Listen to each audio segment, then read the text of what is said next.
ہر قسم کے روحانی جسمانی مسائل اور وظائف کے لیے پیر اقبال قریشی چینل کو سبسکرائب کریں۔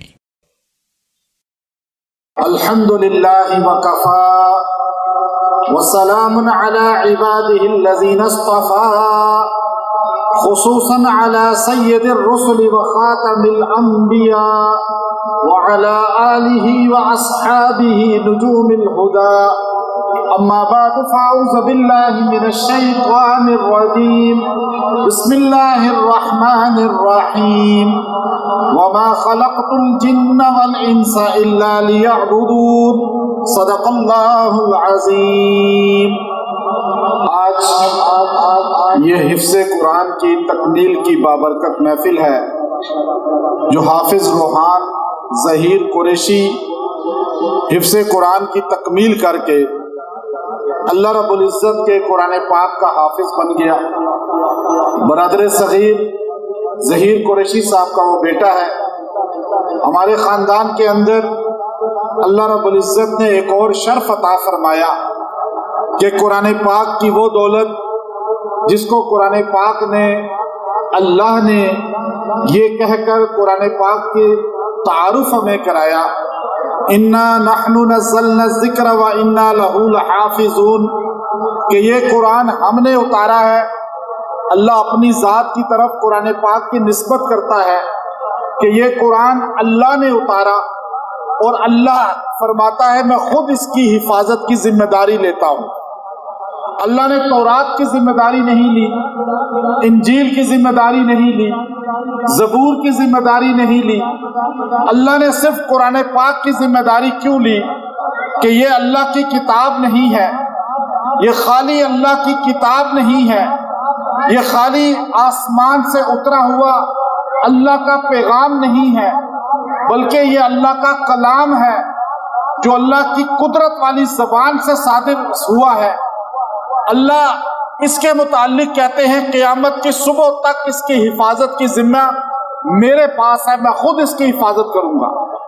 اب اللہ کیسے حفاظت کریں گے؟ جب ملک ایٹمی ہوتا ہے، ایٹمی ملک کے ایٹمی اثاثوں کی حفاظت اس کی سب سے بہترین جرری فوج کرتی ہے۔ یا اللہ یہ تو ایٹمی اثاثوں سے بھی زیادہ قیمتی اثاثہ ہے، قیمتی کلام ہے، لا تبدیل لکلمات اللہ، جو تبدیل بھی نہیں ہو سکتا، ذالک الکتاب لا ریب فیہ، جس میں کبھی شک بھی کوئی نہیں کر سکتا کہ اس میں زیر زبر بھی کم بیش ہو سکتی ہے۔ یا اللہ تیری فوج کون ہے، تیرا لشکر کون ہے جو تیرے اس قیمتی اثاثے کی حفاظت کرے گا؟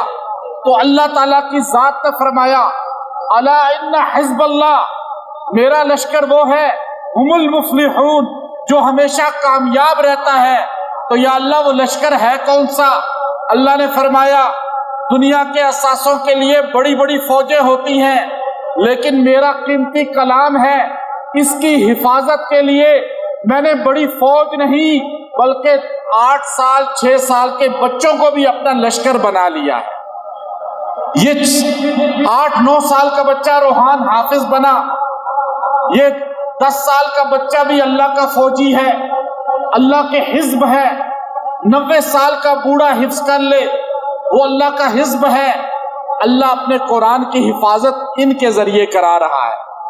اور یہ قرآن ہے کیا؟ حدیث کے اندر آتا ہے قیامت کا دن ہوگا، حشر کا میدان ہوگا، ایک انسان کو اللہ تعالیٰ فرشتوں سے کہے گا اس کا نامہ اعمال تولو۔ جب اس کا نامہ اعمال تولا جائے گا، اس کے گناہ زیادہ ہوں گے، نیکیاں کم ہوں گی۔ فرشتہ کہے گا ان فلاں ابن فلاں، اور یہ فلاں ابن فلاں اس کے باپ کا نام لیا جائے گا، اس کا نامہ اعمال میں گناہ زیادہ ہو گئے، نیکیاں کم ہو گئی، اور یہ بندہ دوزخ میں پھینکا جا رہا ہے۔ اسے بیڑیاں ڈالی جائیں گی، ہتھکڑیاں پہنائی جائیں گی، اور دوزخ 70,000 زبانوں کے ساتھ کس طرح آتش اس کی ظاہر ہوگی، اور وہ دوزخ کی ہولناکی جس کو قرآن بیان کرتا ہے، اسے گھسیٹ کر فرشتے دوزخ کی طرف لے کر جائیں گے۔ یہ مدد پکارے گا، اللہ سے بھیک مانگے گا، ربنا غلبت علینا شقوتنا،